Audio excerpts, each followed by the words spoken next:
Hello everyone guys, कैसे हैं आप लोग। उम्मीद करता हूं सब बढ़िया होंगे। सो गाइस, इन्वेस्टो प्राइड के एक ब्रांड न्यू वीडियो में आप लोगों का फिर से स्वागत है। इन गाइस, आप सभी को हैप्पी छठ पूजा। अगर आप बिहार से है या फिर यूपी से है या फिर झारखंड से है या फिर नेपाल के कुछ हिस्सों से है तो आप जरूर छठ पर्व मना रहे होंगे। तो आप सभी को छठ की ढेर सारी शुभकामनाएं। तो गाइस, आज फिर है संडे एंड आपको पता है कि भाई मैं हर एक संडे को क्या करता हूँ, मैं करने वाला हूँ आप लोगों का म्यूचुअल फंड पोर्टफोलियो को रिव्यू। तो गाइज, मैंने 5 पोर्टफोलियो पिक करा हुआ है आज के इस वीडियो में और उन्हीं पांचों पोर्टफोलियो को मैं काफी डिटेल में रिव्यू करने वाला हूं। तो अगर आपका पोर्टफोलियो पिक हो रखा है तो बहुत अच्छी बात है, नहीं पिक हो रखा है तो आपको घबराने की जरूरत नहीं है। आने वाले वीडियो में आपका पोर्टफोलियो भी मैं पिक करने वाला हूं। वहीं अगर आप भी चाहते हैं कि मैं आपका म्यूचुअल फंड पोर्टफोलियो को रिव्यू करूं तो आप अपना mutual fund portfolio comment section में मेंशन कर सकते हैं। और गाइज, जो 5 पोर्टफोलियो मैंने पिक करा हुआ है रिव्यू के लिए, ये पांचों पोर्टफोलियो काफी जबरदस्त होने वाला है एसआईपी इन्वेस्टमेंट के लिए साल 2023 में। इसके अलावा गाइज, मैं आपको ये भी बताऊंगा कि अगर आप गवर्नमेंट जॉब से या फिर किसी जॉब से रिटायर हुए हैं और आपके पास रिटायरमेंट कॉर्पस है तो उस रिटायरमेंट कॉर्पस को कैसे इन्वेस्ट करना चाहिए म्यूचुअल फंड में। और अगर आपके पास 12 लाख रुपए हैं तो उन 12 लाख रुपए को किस किस म्यूचुअल फंड में इन्वेस्ट करना चाहिए लमसम के माध्यम से, सो दैट आने वाले 10 सालों में आप काफी ज्यादा से ज्यादा पैसे बन सके और आपका रिटायरमेंट लाइफ और भी अच्छे तरीके से स्पेंड हो सके। तो चलिए गाइज, स्टार्ट करते हैं आज का video. But guys, video start करने से पहले फटाफट कर दीजिए इस वीडियो को लाइक। एंड गाइज, आपने अभी तक चैनल को सब्सक्राइब नहीं किया हुआ है देन प्लीज सब्सक्राइब कीजिए चैनल को। साथ के साथ गाइज, नोटिफिकेशन बेल ऑन करके ऑल पे क्लिक कर लीजिएगा ताकि जब भी इस चैनल पे वीडियो लेके आऊंगा सारे ही वीडियो का नोटिफिकेशन आपको मिलता रहेगा। तो गाइज, जैसे मैंने आपको बताया कि भाई हम लोग यहाँ पे दो तरीके से बात करेंगे। पहले बात करेंगे आपका म्यूचुअल फंड पोर्टफोलियो रिव्यू का, फिर बात करेंगे कि अगर आपको म्यूचुअल फंड में लमसम इन्वेस्टमेंट करना है 12 लाख रुपए तो वो 4 फंड कौन सा होगा डिफरेंट कैटेगरी से जिसमें जाके आपको लमसम इन्वेस्टमेंट करना चाहिए अगले 10 सालों के लिए। तो चलिए गाइज, सबसे पहले बात कर लेते हैं आपका म्यूचुअल फंड पोर्टफोलियो रिव्यू का। तो गाइज, बात करें म्यूचुअल फंड पोर्टफोलियो रिव्यू का तो यहाँ पे जो पहला पोर्टफोलियो है वो पोस्ट करा हुआ है अभिषेक सिंह निक्कू ने। इनका कहना है, गुड मॉर्निंग सर। इन्होंने मॉर्निंग के टाइम में कमेंट किया होगा अपना पोर्टफोलियो। ये कहते हैं कि प्लीज रिव्यू माय पोर्टफोलियो। इनके पास जो पहला फंड है, जो फंड है यहाँ पे आपका Quant small cap fund, second fund है आपका SBI small cap fund, third fund है इनके पास Axis small cap fund, fourth fund है जिनके पास Motilal Oswal mid cap fund. बात करेंगे इस पांचवा फंड का तो फंड है यहाँ पे आपका Parag Parikh flexi cap fund. And बात करेंगे इस लास्ट फंड का तो वो फंड निकल के आता है यहाँ पे आपका Nippon India small cap fund. इनका टाइम होराइजन है 10 साल का, एज है इनका 21 ईयर का और ये है जौनपुर उत्तर प्रदेश से। तो गाइस, बात करें अभिषेक का पोर्टफोलियो का पहला फंड का यानी कि क्वांट स्मॉल कैप फंड का तो ये फंड मुझे काफी सही लगता है। तो अभिषेक आप इस फंड के साथ कंटिन्यू करके चल सकते हैं। लेकिन गाइस, बात करें अगला दो फंड के बारे में तो ये दोनों फंड देखें तो बहुत अच्छा फंड नहीं है। स्पेशली बात करें एसबीआई स्मॉल कैप फंड का तो ये फंड बहुत अच्छे तरीके से परफॉर्म नहीं कर रहा है लास्ट 1 ईयर में एंड लास्ट 3 ईयर में। तो अभिषेक आप इस फंड के साथ क्लियरली एग्जिट करके चल सकते हैं। बात करें आपका एक्सिस स्मॉल कैप फंड का तो ये फंड वैसे देखें तो अच्छा फंड है पिछले 5 सालों में देखते हैं तो। लेकिन जैसे ही आप बात करते हैं लास्ट 1 ईयर का या फिर लास्ट 3 ईयर का तो यहाँ पे इस फंड का परफॉर्मेंस अच्छा नहीं है। तो आप इस फंड से भी एग्जिट कर सकते हैं क्योंकि आपके पास already Nippon small cap fund है तो आप निप्पॉन स्मॉल कैप फंड के साथ कंटिन्यू कर सकते हैं। और जो पैसे रिलीज हो जाएगा यहाँ पे 1500 रुपए पर मंथ के हिसाब से इस पैसे को आप ऐड कर सकते हैं इधर क्वांट स्मॉल कैप फंड में या फिर Nippon India small cap fund में। बात करेंगे जिनके पोर्टफोलियो का अगला फंड का यानी कि Motilal Oswal mid cap fund का तो ये फंड काफी अच्छा फंड है। तो अभिषेक आप इस फंड के साथ कंटिन्यू करके चल सकते हैं। एंड सिमिलर सा कहानी है गाइस पराग पारिक फ्लेक्सी कैप फंड का, ये फंड भी काफी अच्छे तरीके से परफॉर्म कर रहा है। तो अभिषेक आप इस फंड के साथ भी कंटिन्यू करके चल सकते हैं। बस ध्यान ये रहे कि भाई इस फंड का फंड साइज काफी ज्यादा हो चुका है तो आगे चल के कुछ प्रॉब्लम भी आ सकता है। तो ये बात जरूर आपके ध्यान में रहना चाहिए। एंड बात करेंगे अभिषेक का टाइम होराइजन का तो ये काफी सही टाइम होराइजन है 10 साल का। अभिषेक, अगर आपको लगता है कि भाई आपके पास थोड़ा सा और टाइम है तो आप इसको बढ़ा के 15 साल कर सकते हैं, आपके लिए काफी ज्यादा बेनिफिशियल हो सकता है। इसके अलावा देखें तो मुझे कहीं कोई दिक्कत लगता नहीं है, आपका पोर्टफोलियो काफी सही है। दो चेंज मैंने जो आपको बताया वो दोनों चेंजेस करने के बाद आपका पोर्टफोलियो और भी सॉर्टेड हो जाएगा और आपको लॉन्ग टर्म में काफी अच्छे तरीके से पैसे बना के दे सकता है। बात करें गाइस नेक्स्ट पोर्टफोलियो का, तो यहाँ पे राज नारे है, इन्होंने अपना पोर्टफोलियो पोस्ट करा हुआ है और इनका कहना है सर आपके सारे वीडियो मैं देखता हूँ। बात करें इनके पोर्टफोलियो का पहला फंड का यानी कि निप्पॉन स्मॉल कैप फंड का, तो ये फंड काफी सही फंड है। सिमिलरली बात करें क्वांट स्मॉल कैप फंड का, तो ये फंड भी काफी अच्छा फंड है स्मॉल कैप कैटेगरी से। Motilal Oswal mid cap fund की बात करें तो ये फंड भी काफी अच्छा फंड है अपने कैटेगरी में, तो आप इस फंड के साथ भी कंटिन्यू करके चल सकते हैं। बात करें पराग पारिक फ्लेक्सी कैप फंड का, तो ये फंड भी काफी शानदार फंड है अपने कैटेगरी में, तो आप इस फंड के साथ भी कंटिन्यू करके चल सकते हैं। एंड सिमिलरली बात करें पराग पारिक टैक्स सेवर फंड का, तो ये फंड भी काफी अच्छा फंड है अपने कैटेगरी में, तो आप इस फंड के साथ भी कंटिन्यू करके चल सकते हैं। फर्दर इनका कहना यहाँ पे ये है कि मैं 5 मंथ से एसआईपी कर रहा हूँ, अगले 15 साल के लिए इन्वेस्ट करना चाहता हूँ, कोई चेंजेस जो कि करना चाहिए या फिर नहीं करना चाहिए। तो यहाँ पे देखें तो चेंजेस के नाम पे मुझे कुछ नहीं लगता है, सारे के सारे फंड आपका काफी अच्छा दिखने को मिल रहा है और आप इन सारे फंड के साथ कंटिन्यू करके चल सकते हैं। बस यहाँ पे एक सजेशन है आपके लिए कि भाई आपने हर एक फंड में 1000 पर मंथ के हिसाब से एसआईपी करा हुआ है, ये गलत तरीका है। आपको इस तरीके से डिफरेंट कैटेगरी के फंड्स में अमाउंट को अलोकेट नहीं करना चाहिए।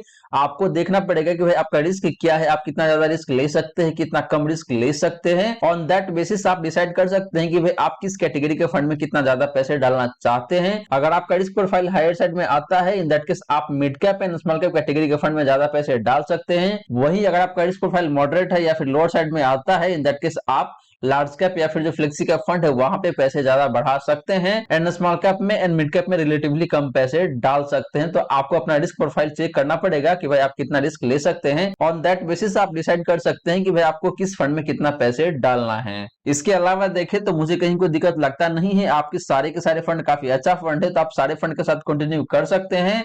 बस ध्यान ये रहे कि भाई आपको सारे फंड में 1,000 रुपए इन्वेस्ट नहीं करना है, आपको अपने रिस्क के अकॉर्डिंग अमाउंट को चेंज करना पड़ेगा। बात करें गाइस नेक्स्ट पोर्टफोलियो का, तो यहाँ पे अजय तिवारी है, इन्होंने अपना पोर्टफोलियो पोस्ट करा हुआ है। इनका कहना है कि sir I am Ajay, my age is 45 year, my time horizon is 10 year, यानी कि ये अगले 10 सालों के लिए इन्वेस्ट करना चाहते हैं इन सारे ही फंड में। इनके पास जो पहला फंड है, जो फंड है यहाँ पे आपका Mirae asset emerging blue chip fund, जिसमें इन्होंने 3000 पर मंथ के हिसाब से एसआईपी करा हुआ है।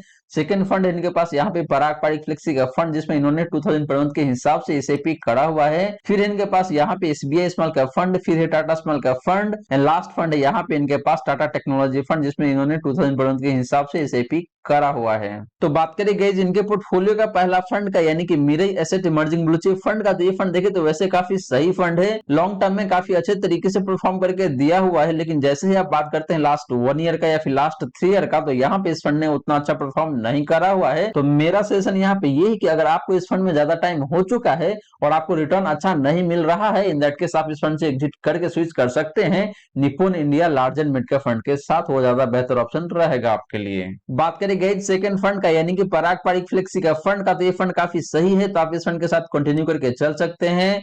बात करें थर्ड एंड फोर्थ फंड का, तो ये दोनों ही स्मॉल कैप कैटेगरी का फंड है और इन दोनों ही फंड में आप सिर्फ और सिर्फ एसआईपी ही कर सकते हैं, लमसम अलाउड नहीं है। तो यहाँ पे मेरा सजेशन ये रहेगा कि भाई आप इन दोनों फंड से एग्जिट कर सकते हैं और आप अपने पोर्टफोलियो में ऐड कर सकते हैं Nippon India small cap fund को and Quant small cap fund को। अगर आप क्वांट स्मॉल कैप फंड के साथ नहीं जाना चाहते हैं, इन दैट केस आप ऐड कर सकते हैं एचडीएफसी स्मॉल कैप फंड को अपने पोर्टफोलियो में। बात करें आपके पोर्टफोलियो का लास्ट फंड का यानी कि टाटा टेक्नोलॉजी फंड का, तो ये फंड काफी सही फंड है, तो आप इस फंड के साथ कंटिन्यू करके चल सकते हैं, कहीं कोई दिक्कत नहीं है यहाँ पे। लास्टली इन्होंने पूछा हुआ है कि भाई 10 साल में कितने पैसे बन जाएगा इनके पास, यानी कि कितना फंड क्रिएट होके आएगा। तो अगर आप इन सारे फंड में इन्वेस्ट करके चलते हैं अगले 10 सालों के लिए, और मैं अज्यूम करके चलता हूं कि अगर आपको 15% के हिसाब से रिटर्न मिलता है अगले 10 सालों के लिए, तो आप बना सकते हैं मोटा मोटी 36 से 37 लाख रुपए का कॉर्पस। वहीं अगर आप अपने टाइम होराइजन को 10 साल से 15 साल करते हैं, इन दैट केस आपका कॉर्पस बन के आता है मोटा मोटी 87-88 लाख का। और अगर आप अपने टाइम होराइजन को 18 साल कर लेते हैं, इन दैट केस आप बना सकते हैं मोर देन 1 करोड़ का कॉर्पस। मोटा मोटी देखें तो 1 करोड़ 20 लाख के आसपास का कॉर्पस आप बना सकते हैं अगर आपका टाइम होराइजन 18 साल का है। तो 10 साल के टाइम होराइजन के हिसाब से देखें तो आप सिर्फ और सिर्फ 36 लाख का ही कॉर्पस बना सकते हैं। बात करें गाइस नेक्स्ट पोर्टफोलियो का, तो यहाँ पे प्रभु शाह है, इन्होंने अपना पोर्टफोलियो पोस्ट करा हुआ है और इनका कहना है hello sir, my name is Prabhu, your video is really helpful, I have following funds. पहला फंड इनके पास है यहाँ पे आपका एसबीआई स्मॉल कैप फंड, फिर इनके पास यहाँ पे SBI Magna mid cap fund, फिर निकल के आता है यहाँ पे आपका यूटीआई निफ्टी 50 इंडेक्स फंड, फिर निकल के आता है यहाँ पे आपका पराग पारिक फ्लेक्सी का फंड। एंड बात करेंगे इस पांचवा फंड का, तो फंड है इनके पास यहाँ पे axis long term equity fund, जो कि एक ईएलएसएस फंड है। एंड बात करेंगे लास्ट इन्वेस्टमेंट का, तो वो निकल के आता है इनके पास यहाँ पे पीपीएफ यानी कि पब्लिक प्रोविडेंट फंड, जिसमें इन्होंने 5000 पर मंथ के हिसाब से इन्वेस्टमेंट करा हुआ है। फर्दर इनका कहना यहाँ पे ये है कि please suggest if any changes required. इनका टाइम होराइजन है 15 साल का, कहना है 20% एनुअल रिटर्न। तो बात करेंगे इनके पोर्टफोलियो का पहला फंड का यानी कि एसबीआई स्मॉल कैप फंड का, ये फंड देखे तो वैसे लॉन्ग टर्म में अच्छा है, लेकिन लास्ट 1 ईयर में, लास्ट 3 ईयर में बहुत अच्छा परफॉर्म नहीं करा हुआ है। तो मेरा यहाँ पे क्लियर कट सजेशन ये है कि भाई आपको इस फंड से एग्जिट कर जाना चाहिए और अपने पोर्टफोलियो में ऐड करना चाहिए Nippon India small cap fund को। सिमिलरली बात करें SBI Magna mid cap fund का, तो ये फंड भी देखे तो वैसे काफी अच्छे तरीके से परफॉर्म करा हुआ है, लेकिन बहुत आउटस्टैंडिंग रिटर्न नहीं है इस फंड का। तो यहाँ पे भी मेरा सजेशन ये है कि भाई आपको इस फंड से एग्जिट कर जाना चाहिए और अपने पोर्टफोलियो में ऐड करना चाहिए Motilal Oswal mid cap fund को। वो फंड ज्यादा बेहतर ऑप्शन रहेगा आपके लिए। बात करें आपका थर्ड फंड का यानी कि यूटीआई निफ्टी 50 इंडेक्स फंड का, तो ये फंड काफी सही फंड है, तो आप इस फंड के साथ कंटिन्यू करके चल सकते हैं। सिमिलर सा कहानी है आपका पराग पारिक फ्लेक्सी का फंड का, ये फंड भी काफी अच्छे तरीके से परफॉर्म कर रहा है, तो आप इस फंड के साथ भी कंटिन्यू करके चल सकते हैं। एंड बात करें आपके पोर्टफोलियो का लास्ट फंड का यानी कि axis long term equity fund का, तो ये फंड भी देखें तो काफी अच्छा फंड है ईएलएसएस कैटेगरी से, तो आप इस फंड के साथ भी कंटिन्यू करके चल सकते हैं। एंड बात करें आपका लास्ट इन्वेस्टमेंट का यानी कि पीपीएफ का, तो ये भी काफी अच्छा इन्वेस्टमेंट है रिटायरमेंट के हिसाब से देखते हैं तो। लेकिन यहाँ पे मेरा सजेशन ये रहेगा कि भाई आपको पीपीएफ के जगह पे अपने पोर्टफोलियो में ऐड करना चाहिए एनपीएस। तो अगर आप एनपीएस में इन्वेस्ट करते हैं तो आपको 50,000 का एडिशनल टैक्स बेनिफिट मिल जाता है इनकम टैक्स में, लेकिन पीपीएफ के केस में आपको कोई एडिशनल बेनिफिट नहीं मिलता है। जो 1.5 लाख का लिमिट होता है सेक्शन 80 में, उसी में आ जाता है ये पीपीएफ का इन्वेस्टमेंट भी। तो मेरा यहाँ पे सजेशन ये है कि भाई आपको पीपीएफ के जगह पे अपने पोर्टफोलियो में ऐड करना चाहिए एनपीएस को, वो ज्यादा बेहतर ऑप्शन रहेगा आपके लिए। बात करें इनका इन्वेस्टमेंट होराइजन का, तो ये काफी सही इन्वेस्टमेंट होराइजन है 15 साल का। लास्टली इन्होंने पूछा हुआ है कि can I get 20% annual return out of this portfolio. तो यहाँ पे थोड़ा सा डिफिकल्ट रहेगा 20% अचीव करना, क्योंकि लॉन्ग टर्म में 20% अचीव करना थोड़ा सा डिफिकल्ट हो जाता है। अगर आप शॉर्ट टर्म की बात करते हैं तो कई बार ये पॉसिबल हो भी जाता है, लेकिन लॉन्ग टर्म में देखें तो काफी एवरेजिंग हो जाता है, जिसकी वजह से 20% अचीव करना थोड़ा सा मुश्किल होता है। लेकिन अगर आपको 20% के हिसाब से रिटर्न चाहिए अगले 15 सालों के लिए, तो आपको small cap and mid cap category के फंड में ज्यादा पैसे डालना पड़ेगा, तभी आपके लिए ये पॉसिबल हो पाएगा। बात करें गाइस नेक्स्ट पोर्टफोलियो का, तो यहाँ पे देखें तो अस्साम यूके 5 एनटी है, इन्होंने अपना पोर्टफोलियो पोस्ट करा हुआ है। इन्होंने दो तरीके से इन्वेस्ट करा हुआ है, कुछ फंड जिसमें इन्होंने एसआईपी करा हुआ है और कुछ फंड है जिसमें इन्होंने लमसम भी करा हुआ है। तो पहले बात करते हैं यहाँ पे एसआईपी का, तो इनके पास जो पहला फंड है जिसमें इन्होंने एसआईपी करा हुआ है, वो फंड है यहाँ पे आपका Nippon India small cap fund. फिर इनके पास यहाँ पे एसबीआई स्मॉल कैप फंड, फिर निकल के आता है यहाँ पे आपका क्वांट स्मॉल कैप फंड। इसके बाद देखें तो इनके पास है Motilal Oswal mid cap fund, and फिर निकल के आता है यहाँ पे आपका पराग पारिक फ्लेक्सी का फंड। तो ये सारे ही फंड देखे तो मुझे काफी सही लगता है। हालांकि एसबीआई स्मॉल कैप फंड बहुत अच्छे तरीके से परफॉर्म नहीं कर रहा है, तो मेरा सजेशन यहाँ पे ये कि भाई आपको एसबीआई स्मॉल कैप फंड से एग्जिट कर जाना चाहिए, और जो पैसे आपके पास आएगा एसबीआई स्मॉल कैप फंड से एग्जिट करने के बाद, आप उस पैसे को ऐड कर सकते हैं इधर Nippon India small cap fund के साथ या फिर क्वांट स्मॉल कैप फंड के साथ।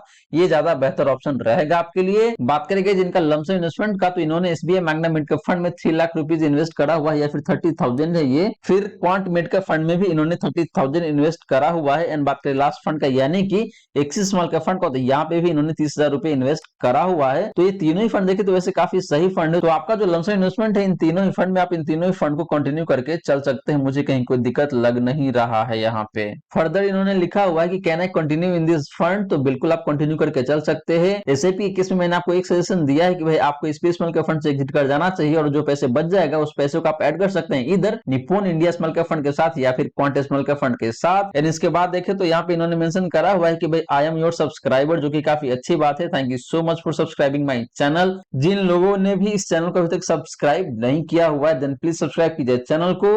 साथ के साथ गाइज नोटिफिकेशन बिल ऑन करके ऑल पे क्लिक कर लीजिएगा, ताकि जब भी इस चैनल पे वीडियो लेके आऊंगा सारे ही वीडियो का नोटिफिकेशन आपको मिलता रहेगा। इन गाइज आपने अभी तक वीडियो को लाइक नहीं किया हुआ है, देन प्लीज वीडियो को लाइक करके अप्रिशिएट जरूर करें। तो गाइज ये रही बात आपका म्यूचुअल फंड पोर्टफोलियो रिव्यू का। अब चलिए गाइज बात करते हैं कि भाई अगर आप रिटायर्ड हो चुके हैं सरकारी जॉब से और आपके पास 12 लाख रुपीज पड़ा हुआ है, तो उस 12 लाख रुपए को आप कैसे इन्वेस्ट करेंगे म्यूचुअल फंड में, लमसम के माध्यम से करेंगे या फिर कोई और तरीका है जिसको यूज करेंगे आप इन्वेस्ट करने के लिए। तो गाइस बात करें यहाँ पे सिकेंद्र शाह का, तो इन्होंने क्वेश्चन पूछा हुआ है कि hello sir, my father has retired from government job, he wants to invest 12 lakh rupees in mutual fund as lump sum, please suggest best 5 mutual fund for him, he can take moderate risk and duration is maximum 10 year. यानी कि सिकंदर के father साहब government job से retire हुए हैं और इनके पास अभी देखे तो 12 लाख रुपीज है, या फिर ये 12 लाख रुपीज को इन्वेस्ट करना चाहते हैं म्यूचुअल फंड में एज ए लमसम। तो इनके लिए कौन कौन सा फंड बेहतर होगा, इन्होंने यहाँ पे 5 फंड बोला हुआ है बताने के लिए, लेकिन मैं यहाँ पे 4 ही फंड बताऊंगा, ये 4 फंड ज्यादा बेहतर हो सकता है इनके लिए। एंड यहाँ पे मेरा सजेशन ये रहेगा कि भाई इनको लमसम नहीं करना चाहिए म्यूचुअल फंड में,